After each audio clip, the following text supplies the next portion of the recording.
මිනිස්සෙක් හැටියට මම හිතන්නේ නැහැ මට සජාතාරාත්මක අයිතියක් තියෙනවා කියලා ඒ වගේ අම්මා කෙනෙක්ගෙන් පැටියෙක් ගන්න. මොකද අපි හීලා කරන්න හදනවා අපි කැලේන් ගිහලා ගන්න ඕන. මට කවුද දීලා තියෙන්නේ සජාතාරාත්මක අයිතිය වෙන අම්මා කෙනෙක්ගෙන් පැටියෙක් ගන්න. මම කැමති නැහැ මගේ දරුවෙක් කවුරු හරි ගන්නවා. ලෝක අලි දිනය අපි ඒක 1982 ඩික්ලෙයාර් වුණේ වැත්තටම අලි සංරක්ෂණය සඳහා මේ ප්‍රජාවත් සමග ඒකේ අවයර්නස් එහෙම වැඩි කරන්න හේතුවක් නිසා තමයි ලෝක අලි දිනය අපි සමරන්න පටන් ගත්තේ. දැන් ශ්‍රී ලංකාවේ අලි සංරක්ෂණයට තියෙන විශාලම බාධාව අලි මිනිස් ගැටුම. දැන් අපි අලි මිනිස් ගැටුම අපි හුඟක් අය හිතන්නේ අලි මිනිස් ගැටුමට විසඳුමක් නැහැ කියලා. මම නම් ඒක විශ්වාස කරන කෙනෙක් නෙමෙයි. මොකද මම ඒක විශ්වාස කරන මම මේ තත්ත්වයේ ඉන්නේ නැහැ. මම විශ්වාස කරන්නේ අලි මිනිස් ගැටුමට විසඳුමක් තියෙනවා. හැබැයි අපි ඒකට හරි සංකල්පය භාවිතා කරන්න ඕනේ. conceptual model එක ප්‍රශ්නේ විසඳන්න අපි හරියට භාවිතා කරන්න ඕනේ කියන ස්ථාවරයේ තමයි මම ඉන්නේ. ඔබතුමාලා දන්නවද මම දන්නේ නැහැ ශ්‍රී ලංකාවේ පළවෙනි වතාවට අලි මිනිස් ගැටුම අවම කිරීම සඳහා සැලැස්මක් හැදුවේ 1959. 1959න් රජය පත් කරපු කමිටියකින් ඒ සැලැස්ම හදනකොට භාවිතා කරපු සංකල්පය එතකොට වියලි කලාපය මෙතරම් දියුණු වෙලා තිබ්බේ නැහැ, සංවර්ධනය තිබ්බේ නැහැ. ජනතාව ටිකක් අඩුවෙන් ජනග්‍රහණයත් ඊට වැඩි අඩුවෙන් හිටියේ. ඒ නිසා ශ්‍රී ලංකාවේ වියලි කලාපය සංවර්ධනය වෙනකොට අලි ටික කොරිඩෝ මාර්ගයෙන් අලි මෙහෙයුම් වලින් වනජීවි රක්ෂිත ප්‍රදේශ වලට සීමා කරන්න. ඒකයි 1959 සැලැස්මේ සංකල්පය. 1959 ඉඳලා 2020 වෙනතෙක් අපි කරන්න හැදුවේ ඒ සංකල්පයේ සුළු වෙනස්කම් මේක සාර්ථක කරගන්න. අවුරුදු 60කට අපි හැදුවා අලි ටික රක්ෂිත ප්‍රදේශ වලට සීමා කරන්න. අවුරුදු 60ක් අවසානයේදී අපි සංඛ්‍යා ලේඛන බලනකොට ශ්‍රී ලංකාවේ ඉන්න අලින්ගෙන් 70%ක් වනජීවි රක්ෂිත ප්‍රදේශ වලින් පිට ජීවත් වෙන්නේ. අනිත් එක මනුෂ්‍ය රක්ෂිත ප්‍රදේශ වලින් පිට මනුෂ්‍ය ජීවත් වෙන භූමි ප්‍රදේශයෙන් 44%ක ලෑන්ඩ්ස්කේප් එක නැත්නම් ඒ භූමි ප්‍රදේශය අලියා සහ මිනිහා ජීවත් වෙනවා. ඉතින් අවුරුදු 60කට අපිට අලි ටික රක්ෂිත ප්‍රදේශ වලට සීමා කරන්න බැරි වෙනා කියන එක 61 වෙනි අවුරුද්දේ නැත්නම් 62 වෙනි අවුරුද්දේ කරන්න පුළුවන් කියලා මම නම් විශ්වාස කරන්නේ නැහැ. ඉතින් 2020 දී එවකට හිටපු ජනාධිපතිතුමා ජනාධිපති කමිටියක් පත් කරා අලි මිනිස් ගැටුමට ජාතික සැලැස්මක් හදන්න කියලා. ඒ කමිටිය එකේ මමත් සමාජිකයෙක්ව හිටියා. ඒ කමිටිය එකේ අපි සාකච්ඡා කරේ අපි ඒ පරණ සංකල්පයෙන් පිටට යන්න ඕනේ. අපි අලි ටික රක්ෂිත ප්‍රදේශ තුල සහ මනුස්සයත් එක්ක ජීවත් වෙන භූමි ප්‍රදේශයේ කළමනාකරණය කර යුතුයි අලි මිනිස් ගැටුම අවම කිරීම සඳහා. දැන් ඒක සඳහා රක්ෂිත ප්‍රදේශවල අලි ටික මේ රඳවා ගන්න බැරි වෙලා තිබුණ හේතුව 1959 වෙනකොට අපි ඒ සංකල්පයට යනකොට මේ ඉසුරුම් ධාරිතාව කියන සංකල්පය විද්‍යාවවත් දැනගෙන හිටියේ නැහැ. ඉසුරුම් ධාරිතාව කියන්නේ ඉංග්‍රීසියෙන් කියනවා කැරින් කැපැසිටි කියලා. ඒ කියන්නේ රක්ෂිත ප්‍රදේශයක ස්වභාවික ප්‍රදේශයක ඒ සම්පත් අණුව සතුන්ගේ ජනග්‍රහණය වැඩි වෙන්න පුළුවන් සීමාවක් තියෙනවා. එතනින් එහාට වැඩි වෙන්න බෑ කැම නැත්තම්.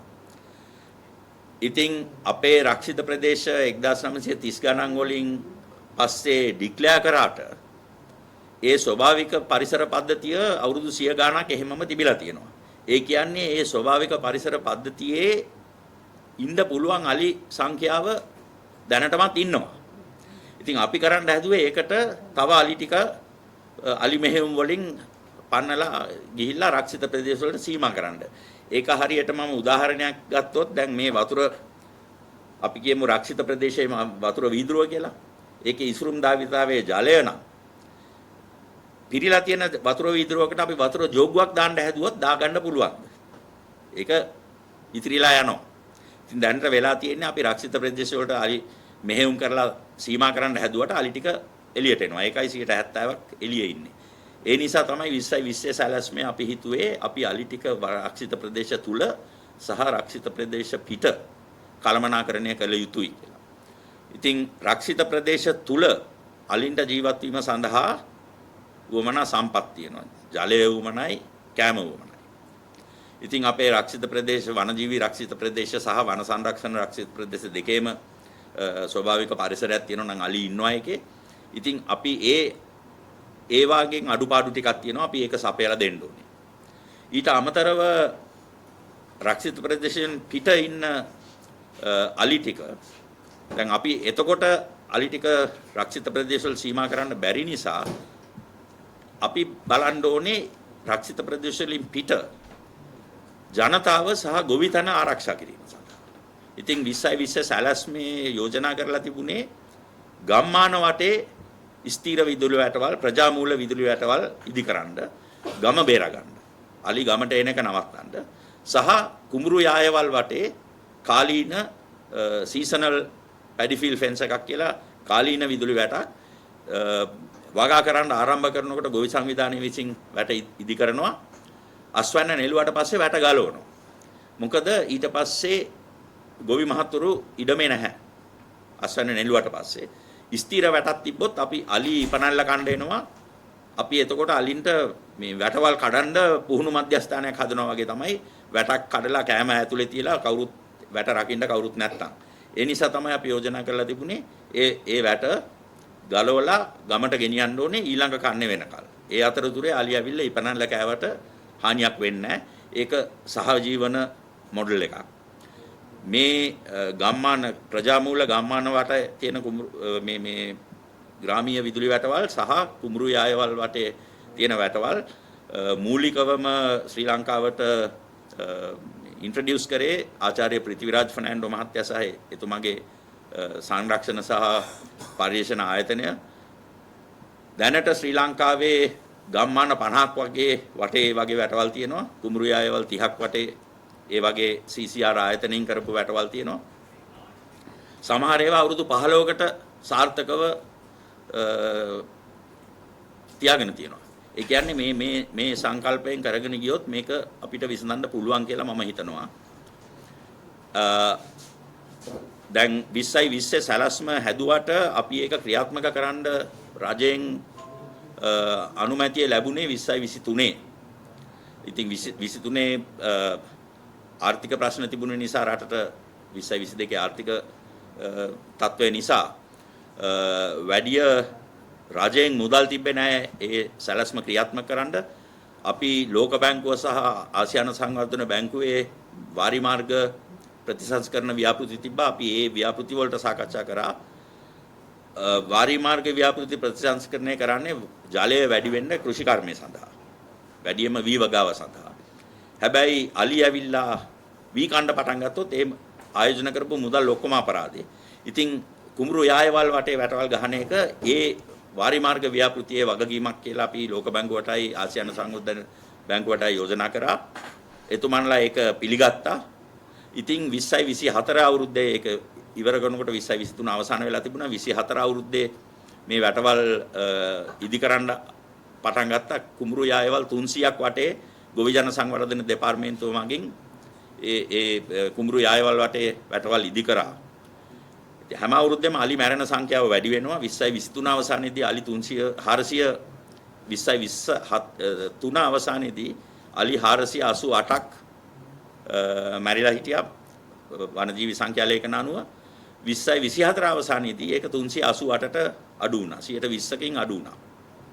ඒ කියන්නේ අර කුඹුරු යායවල් වටේ ගහපු වැටවල් සහ වනජීවී එකෙන් දෙපාර්තමේන්තුවත් ඒ කට්ටියන්ගේ විදුලි වැටවල් මීට වැඩිය හොඳට නඩත්තු කිරීමේ වැඩසටහනක් තිබ්බා 2024. ඒ දෙක විතරයි අලුත් ක්‍රියාකාරකම් වලට තිබුණේ අලි මිනිස් ගැටුම අවම කිරීම සඳහා 2024 අවුරුද්දේ. ඒකෙන් 120කින් අලි මරණ වැඩි අඩු වුණා කියන්නේ අපි කරගෙන ගියේ වැඩසටහනේ සාර්ථකත්වයක් තියෙනවා. ඉතින් මම නැවත යෝජනා කරන්නේ අපි අලි ටික රක්ෂිත ප්‍රදේශ තුල සහ පිට කළමනාකරණය කරන්න ඕනේ. අපි කොච්චර හිතුවත් අපි රක්ෂිත ප්‍රදේශවල සීමා කරන්න ඕනේ කියලා ඒක මම හිතන්නේ නැහැ කවදාවත් අපිට කරන්න පුළුවන් දෙයක් කියලා. ඒ නිසා මම හිතන්නේ අපි මේක ඉදිරියටත් කරගෙන යන්න ඕනේ. මේ රජයෙන් දැන් අලුත් කමිටියක් පත් කරලා තියෙනවා අලි මිනිස් ගැටුම බලන්න 2020 සැලැස්ම ඒක යාවත්කාලීන කරන්න කියලා තව අදහස් එක්ක.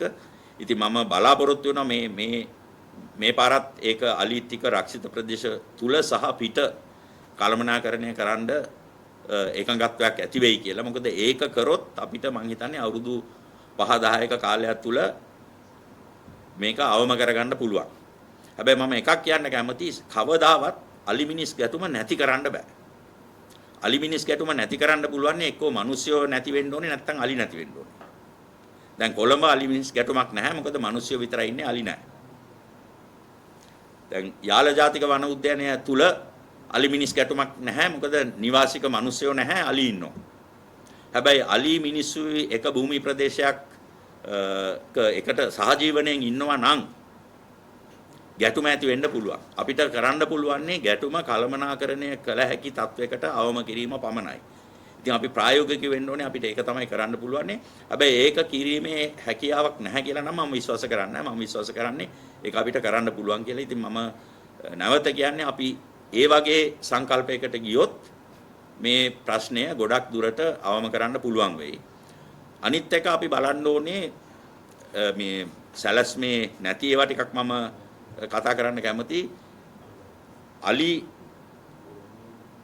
අලි සංරක්ෂණය කිව්වහම අලි මරණ එක ගොඩක් වෙන්නේ මිනිස්සයයි අලි අතර ගැටුම් ඇති වෙනකොට වගාහානි කරන වෙලාව. ගමකට එනකොට අලියෙක් මරණ ප්‍රවණතාවයක් නැහැ. ගොඩක් දුරට වගාහානි කරනකොට තමයි අලි මරන්න මිනිස්සු පෙළඹෙන්නේ. ඉතින් ඒ ග්‍රාමීය ජනතාවට වැඩියෙන්ම ගොවි ජනතාවට අලියා ආර්ථික ආවාසයක් පමණයි. අපි ගොවි ජනතාවට අලියා ආර්ථික වාසියක් කරලා දෙන්න පුළුවන් වුණ දවසට ගොවි ජනතාවටත් හිතෙනවා අලියා සංරක්ෂණය කරන්න උවමනයි කියලා. දැන් අපි කොහොමද ගොවි ජනතාවට අලියා ආර්ථික වාසියක් කරලා දෙන්නේ කියන එක තමයි අපිට තියෙන ලොකුම අභියෝගය. ඉතින් මම ගොඩක් මේ ප්‍රොමෝට් කරන දෙයක් තමයි ප්‍රජාමූල අලි පෙන්වීමේ සංචාරක ව්‍යාපාරය. ගම්මානාවට ඕන තරම් වැව් තියෙනවා. වියලි කාලයේ වැව් වලට අලි එනවා. ඇයි අපිට ගොවි සංවිධාන ඕගනයිස් කරලා ටුවරිස්ලා ගෙනහිල්ලා එතන අලි පෙන්වන්න බැරි? එහෙම කරලා ගොවි සංවිධානයට සංචාරකයන්ගෙන් මුදල් ලැබෙනවා නම් අලි පෙන්වීමේදී ඊටපු ගාම අපි දැන් පොඩ්ඩක් වෙනස් කරනවා අලියා ආර්ථික ආවාසයක් කියන තැන ඉඳලා ආර්ථික වාසියක් වෙන තැනට. ඉතින් අන්න ඒ වගේ මම හිතන්නේ අපි මේ සාමාන්‍යයෙන් හිතන රාමුවෙන් පිට බලන්න ඕනේ අපි කොහොමද අලියා නිසා රටට අවාසියක් වෙන මේ ගොවි ජනතාවට අවාසියක් වෙන තැන්වල කොහොමද අපි ඒක ටිකක් වෙනස් කරන්න කියලා. වෙන රටවල් වලත් වෙන වෙන ක්‍රියාමාර්ග අරන් තියෙනවා. උදාහරණයක් වශයෙන් ගබෝන් කියන රට ඒක බටහිර ඇෆ්‍රිකාවේ තියෙන රටක්. ඒකේ අධ්‍යයනයක් කරලා තියෙනවා අලි ඉන්න කැලෑවල කාබන් සෙක්වෙස්ට්‍රේෂන් මෙන් කාබන් උරා ගැනීමේ හැකියාව අලි ඉන්න කැලෑවල වැඩි අලි නැති කැලෑවලට වඩා. ඉතින් ඒ මොකද අලියා මේ ආහාර ගන්න විදියෙන් ලොකු ගස් වලට වැවෙන්න ගොඩක් ලේසි. මොකද තියෙන ලඳු කැලේ ඔක්කොම අලියා කනවා. එතකොට ලොකු ගස් වලට වැවෙන්න තියෙන හැකියාව වැඩි වෙනවා. ඒ නිසා කාබන් උරා ගැනීමේ හැකියාව ඒ ගස් වලට වැඩියෙන් තියෙනවා. ඉතින් ගබෝන් කියන රටේ ඒ අධ්‍යයනය කරනකොට ඒ කට්ටියන්ට තේරුනේ අලියෙක්ගේ ජීවිත කාලය කියමු අවුරුදු 60ක ජීවිත කාලයක් තියෙනවා නම් අලියෙකුට ඒ ජීවිත කාලය තුල ඩොලර් මිලියන 2.5ක විතර කාබන් සෙක්වෙස්ට්‍රේෂන් වැලියු එකක් කාබන් උරා ගැනීමේ හැකියාවක් අලියෙකුට තියෙනවා. ඉතින් අපි අර කාබන් ට්‍රේඩින් කියලා තියෙනවා රටවල් අතර එහෙම මේව කරන්න අපි ඒ වගේ ශ්‍රී ලංකාවෙත් පොඩි අධ්‍යයනයක් කරලා බැලුවා නම් සමහර විට අපිට මම දන්නේ නැහැ දැනට කොයි වගේ ගාණක් අපිට කාබන් ට්‍රේඩින් වලින් ගන්න පුළුවන්ද කියලා. හැබැයි ඒ අවස්ථාව තියෙනවා. අපි ඒක ටිකක් අධ්‍යයනය කරලා බලන්න ඕනේ. ඒ වගේ අපිට කරන්න පුළුවන් නම් එයින් ලැබෙන මුදල් ටික අරමුදලකට ගිහිල්ලා අලිමිනිස් ගැටුම මුහුණ දෙන ජනතාවගේ සංවර්ධනය සඳහා වැය කරන්න පටන් ගත්තොත් නැවත වතාවක් අලිය ආර්ථික වාසියක් වෙනවා ඒ ජනතාවට. අන්න ඒ වගේ ක්‍රියාමාර්ග අපි බලන එක වටිනවා කියලා අපි සාමාන්‍ය බලන රාමුවෙන් පිට බැලුවොත් හොඳයි කියලා මට හිතෙනවා. ඉතින් මම හිතන්නේ අපි ඒ වගේ අලුත් අදහස් ටිකක් එක්ස්ප්ලෝර් කරලා බලන්න ඕනේ. ඒ වගේ අපිට මේ ප්‍රශ්නෙට මීට වැඩිය හොඳ විසඳුමකට යන්න පුළුවන් වේද කියලා. අද ලෝකයට අලි දිනයක් වුණත් අපට ඇත්තටම අලි දිනයක් හැමදාම. මොකද අපි හැමදාම අලි ගැන කතා කරන දවසක් නැතුව ඇති මම හිතන්නේ. මොකද අලි දිනේ ලෝකයට අද විශේෂ වුණත් අපි හැමදාම ලංකාවේ කොහේ හරි තැනක අපි අලි ගැන කතා කරනවා. අද අපට ලෝක අලි දිනයක් වුණාට ඇත්තටම අපි හැමදාම අලි ගැන කතා කරන දිනයක් වුණා ශ්‍රී ලංකාව. ඒක නිසා අද කොහොමද අපි මේ අලිමිනිස් ගැටුමෙන් අපේ මේ වනාලි සහ මිනිසුන් බේරගන්න කියන එක ගැන සුළු වචන ටිකක් මම කතා කරනවා. ඇත්තටම අලිමිනිස් ගැටුමට විසඳුමක් හැටියට තියෙන්නේ දැනට විදුලි වැට. මේ විදුලි වැට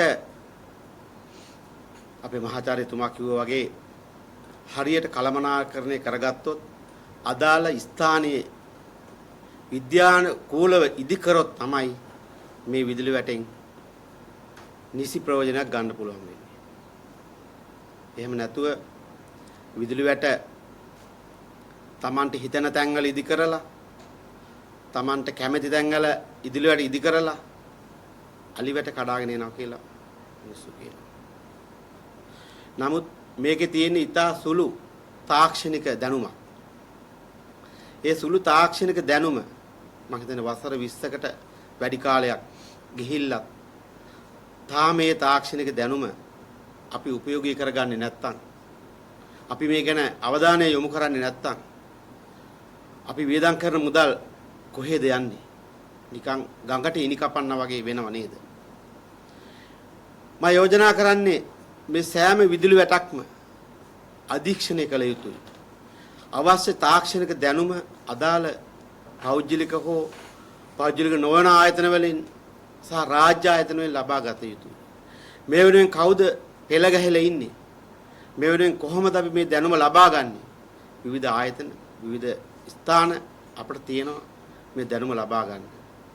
ගොවි ජනතාව ඉතා කනස්සල්ලෙන් පසු වෙනවා. විදුලි වැටක්වත් අපි ගහගත්තොත් හොඳයි කියන මතය. නමුත් මේ ගොවි ජනතාවට ඒ විදුලි වැට ගැන නිසි අවබෝධයක් නොමැතිව එක දුන්නොත් මොකද්ද වෙන්නේ? මුළු ව්‍යාපෘතියම අසාර්ථක වෙනවා. නමුත් දැනට වසර ගණනාවක් තිස්සේ මේ විදුලි වැට ක්‍රියාත්මක වෙනවා. එකම තාක්ෂණයකින් මේක ක්‍රියාත්මක වෙන්නේ. එකම විදිහට වෙන්නේ. දැන් විවිධ මොඩල් තියෙනවා. දැන් විවිධ ක්‍රමවේද ඔස්සේ විදුලි වැට ඉදි කරගන්න පුළුවන් වෙලා තියෙනවා. අපි දන්නවා ගම්මාන වටා විදුලි වැට. ඊටාම සාර්ථකයි. මම හිතන්නේ ධම්මන්තන්න පොත්තටවල වගේ ප්‍රදේශවල 2023 විතර ඉදි කරපු විදුලි වැටවල් අද ඊටාම සාර්ථක වෙලා තියෙනවා. මම හිතන්නේ දෙපාර්තමේන්තුව වනජීවි දෙපාර්තමේන්තුව මේවා නඩත්තු කරනවා, නඩත්තු කටයුතු කරගෙන යනවා. ඒ ආශ්‍රිතව ඉන්න නිලධාරීන් අපි පුහුණු කරා. පුහුණු කරලා ඒ නිලධාරීන් දන්නවා මේ වැට ක්‍රියාත්මක වෙන ආකාරය. ඒ වගේ සුවිශේෂී වැටවල් දැන් ලංකාවේ තියෙනවා. ඒ වගේ ගම්මාන වටා ගහන විදුලි වැටවල් අලින්ට බාධාවක් තිබුණත් ඒ වැට මගහැරලා අලියට වතුර ටික බොන්න ඉපනැල්ල කන්න යන අවස්ථාව යෙදිලා තියෙනවා නම් ගස්ඨණිය අඩු වෙන්න පුළුවන්. අපි සොයාගත්තු තොරතුරු අනුව. ඊට අමතරව කුඹුරු වැට කියන්නේ කාටවත් බරක් නැති කාටවත් වියදමක් නැති වැඩක්. තමන්ගේ වගාව වටා ඉදි කරගන්න වැට තමා විසින් ඉදි කරනවා. තමා විසින්ම ගලවලා අලියට ඉපනැල්ල කන්න දෙනවා වගේම ඒක ක්‍රියාත්මක කරගන්න පුළුවන්. ලේසිම පහසු වැඩක්. නමුත් විශාල මුදල් ප්‍රමාණයක් වියදම් කරලා කරන විදුලි වැට වැඩිය මේ විදුලි වැට සාර්ථකයි. ඒ වගේම අලිය ගැන චුට්ටක් කතා කරොත් අලිය ගමට එන්නේ බඩගින්න නිසා. දරුවා ගැන කතා කරොත් දරුවාගේ ආරක්ෂාවත් අලියාගේ දරුවාගේ ආරක්ෂාවත් අපි සියලු දෙනාම එක හා සමාන සැලකිය යුතුයි කියලා මගේ අදහස. මොකද මේ කණ්ඩායම අපේ මහාචාර්යතුමා කිව්වා වගේ දැන් ඉන්නේ කැලේ නෙවෙයි 70%ක් එළියේ. එහෙනම් මේ දෙගොල්ල කොහොමද සහජීවනයෙන් ගත කරන්නේ? කොහොමද අලිමිනිස් සහජීවනයේ අපි කරගන්න කියන ප්ලෑන් එක තමයි දැන් තියෙන්නේ. එහෙමනම් ඒකේ යටතේ විශාල වැඩපිළිවෙලක් අපිට ක්‍රියාත්මක කරන්න සිද්ධ වෙනවා. විදුලි වැටවල් සහ වෙනත් කළමනාකරන දේවල්. සමහර විට ගොඩබිමේ ඉදිකිරීම් ගොඩනැගිලි පවා අපිට ඉස්සරහට සැලසුම් කරගන්න වෙයි මේ පිළිබඳව අදාළ වැඩ කටයුතු කරද්දී. එතකොට අපි කියමුකෝ ඉස්කෝලයක් මුල්ලක හැදුවොත් එහෙම එතනට ළමයා යන්න ඕනි පාරක අලි මම්මවතක් පහු කරලා යනවා නම් එතන කොහොමද කරන්නේ?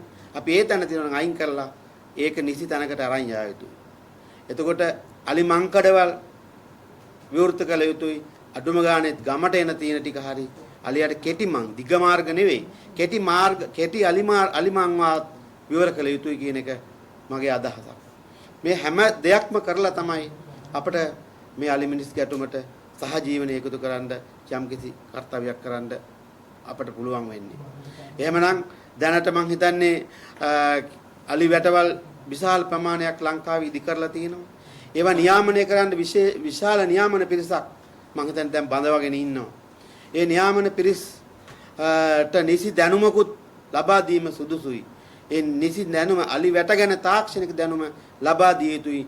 මේ නැත්තම් මේ පිරිස බරක් වෙන්න පුළුවන් ආයතනයේට. අවස්ථාවකදී ඒ නියම අලි වැට ඉදි කරගන්න බැරි වුණොත් ඒ වැට කඩාන ගියොත් ඒ වැඩෙත් අසාර්ථක වෙන්න පුළුවන්. ඒකෙන් හිතා මේ සියලුම දේවල් කළමනාකරණය කළ යුතුයි කියන එකයි මගේ අදහස. ඒ වගේම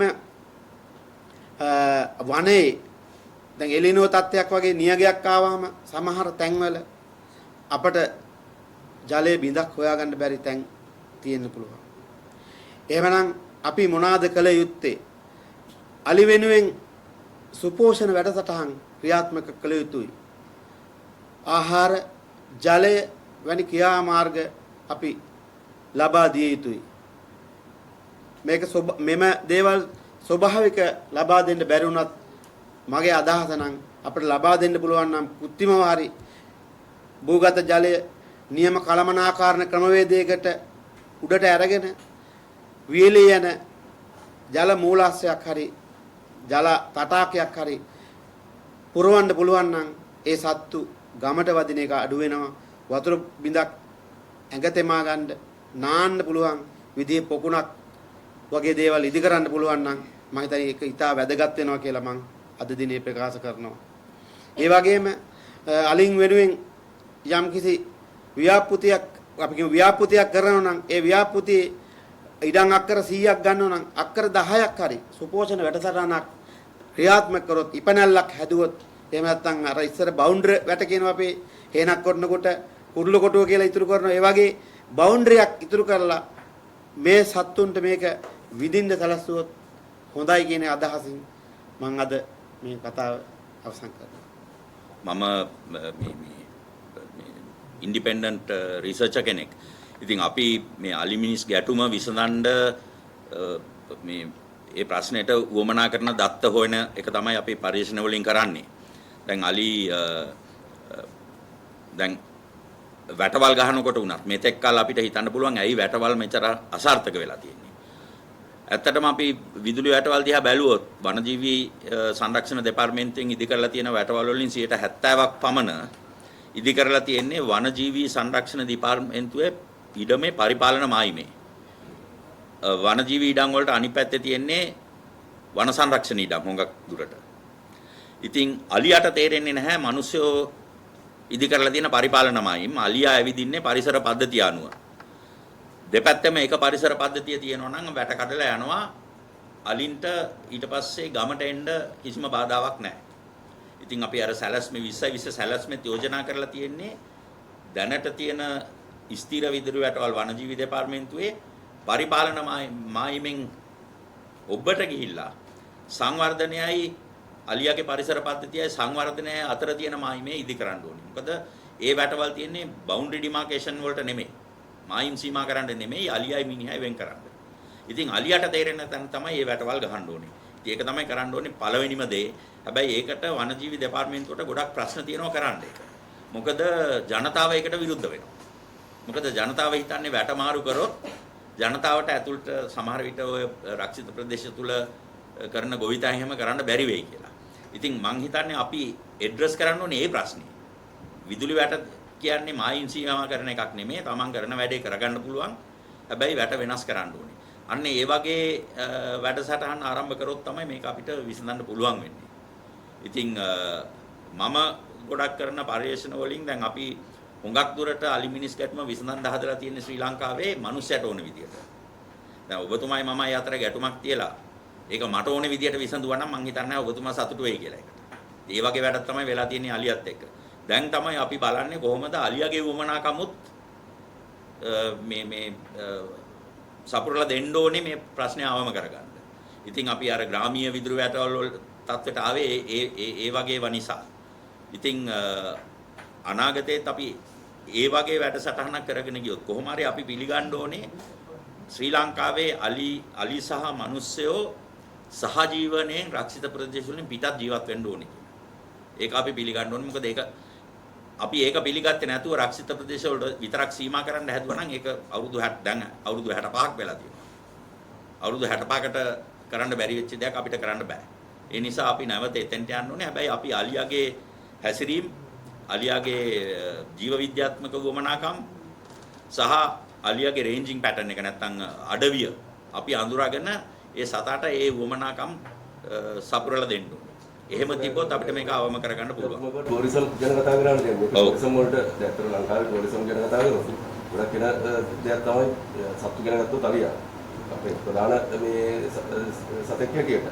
දැන් එක පැත්තකින් රට තුළ පොඩි කණ්ඩායමක් කියන දෙයක් තමයි මේ පෙරහැරට අලියා භාවිතා කරන එක වැරදි. ඒක අලින්ගේ අයිතීන් උල්ලංඝනය කිරීමක් කියන එක.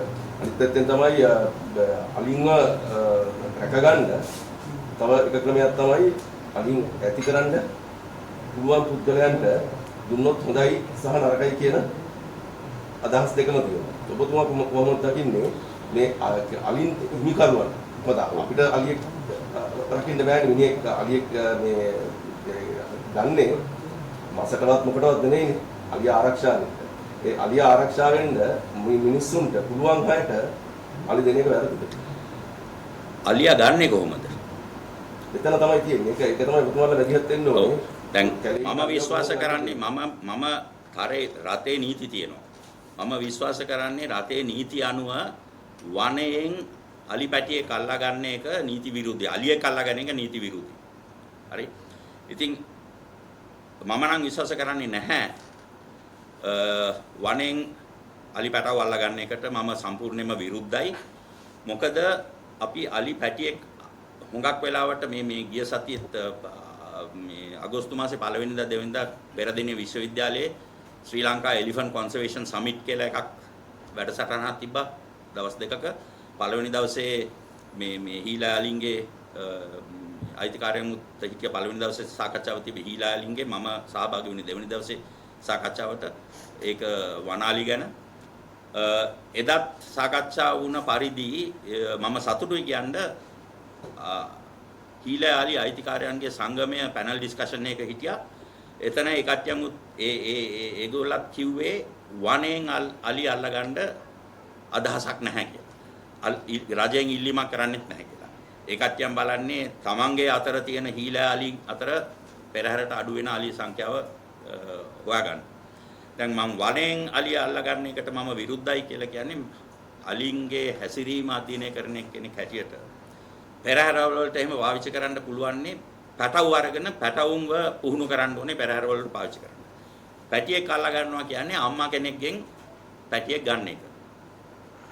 අවුරුදු 40කට 50කට පෙර මේ එලිෆන්ට් බිහේවියර් ෆීල්ඩ් එක සතුන්ගේ හැසිරීමේ මේ ශාස්ත්‍රය බැලුවොත් හුඟක් දුරට තිබුණ මතය තමයි සතුන්ට හැංගීම් මෙහෙම නැහැ. ඒක තමයි සතුන් ගොඩක් ඔය මෙඩිකල් එක්ස්පෙරිමන්ට්ස් වලට එහෙම භාවිතා කරේ අවුරුදු 40 50කට පස්සේ.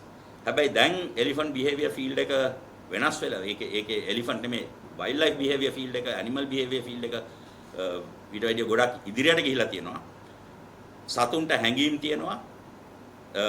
ඉංග්‍රීසියෙන් කියනවා නම් කම්පැෂන් තියෙනවා, ග්‍රීව් කරනවා. කවුරු හරි නැති වුණොත් පැටියෙක් නැති වුණොත් ඒ කට්ටියන්ට ඒකේ දුක තේරෙනවා. සහ වෙන වෙන පර්සනැලිටිස් තියෙනවා. ඉතින් ඒ වගේ තියෙන තත්වයක් තුල මිනිස්සෙක් හැටියට මම හිතන්නේ නැහැ මට සජාතාරාත්මක අයිතියක් තියෙනවා කියලා ඒ වගේ අම්මා කෙනෙක්ගෙන් පැටියෙක් ගන්න. මොකද අපි හීලා කරන්න හදනවා අපි කැලේන් ගිහලා ගන්න ඕනේ. මට කවුද දීලා තියන්නේ සජාතාරාත්මක අයිතිය වෙන අම්මා කෙනෙක්ගෙන් පැටියෙක් ගන්න. මම කැමති නැහැ මගේ දරුවෙක් කවුරු හරි ගන්නවා. එහෙමනම් මම කොහොමද අලියෙක්ගේ පැටියෙක්ව හීලා කරන්න කියලා ගන්න. ඉතින් ඒ සජාතාරාත්මක අයිතිය අපි කාටවත් නැහැ. ඉතින් ඒක නිසා තමයි මම ඔකට සම්පූර්ණයෙන්ම විරුද්ධ. ඉතින් මම සතුටු වුණා එදා මේ අලිය අයිතිකාරයොත් කියනකොට ඒක මේ වනයෙන් අලි ගන්න ඒ කට්ටියන් අදහසක් නැහැ කියලා. ඒක ඊටාත්ම හොඳ ස්ථාවරයක් ඒ කට්ටියන්ගේ. ඉතින් මම නම් ඒකට සම්පූර්ණයෙන්ම විරුද්ධයි. දැන් අපි දැක්කා මේ රජයෙන් පියවරවල් කීපයක්ම ගත්තා. මොකද අපි දැක්ක පෞද්ගලික කාලවල වලදී දුම්රියේ පවා වනලි ගැටෙන තත්ත්වයක් තිබුණා. දැන් ඒ වෙනුවෙන් තාක්ෂණයක් යොදා තියෙනවා. දැන් මේ ඔබතුමන්ලා දැන් කරලා තියෙන රිසර්ච් එකෙන් රජයට මෙන්න කරුණු ලබා දීමට කටයුතු කරනවද?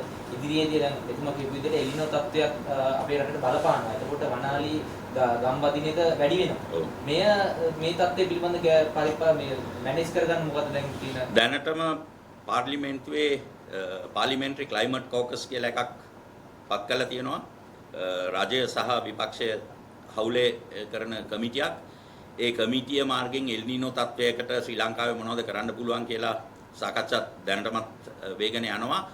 ඒකේ අලින්ට ඇති වෙන්න පුළුවන් ප්‍රශ්නය ගැන සබ් කමිටි එක පත් කළා තුන ඒක සභාපතිත්වය දරන්නේ මම එතනත් කිව්වේ දේ දැන් අපි දැන් ඉඩෝර තත්ත්වය වැඩි වුණොත් අලි ගම්වදින ප්‍රවණතාවය වැඩි වෙනවා. අපි අද වෙනකල් අලි මිනිස් ගැටුම වැඩි වෙන එක අපි හරි විදියට කළමනාකරණය කරගෙන යනවා නම් එතකොට අපිට බලන්න තියෙන්නේ එල් නිනෝ තත්ත්වයේ ඇති වෙනකොට ඇති වෙන අලි මිනිස් ගැටුවේ වැඩිවීම කොහොමද අපි ඒකට පිළියමක් යොදන්නේ කියලා. හැබැයි අපි අද අලි මිනිස් ගැටුම කළමනාකරණය කරන එකේ අපි ටිකක් දුර්වල තත්ත්වයක ඉන්නේ. ඉතින් එල් නිනෝ තත්ත්වයට යන්න ඉස්සෙල්ලා මේ බේසික්ස් කරන්න ඕනේ. ඉතින් අපි දැන් පටන් ගන්න ඕනේ එල් නිනෝ තත්ත්වය තිබ්බත් නැතත් අපි කොහොමද අලි හරියට කළමනාකරණය කරන්නේ? රක්ෂිත ප්‍රදේශවල අලින්ට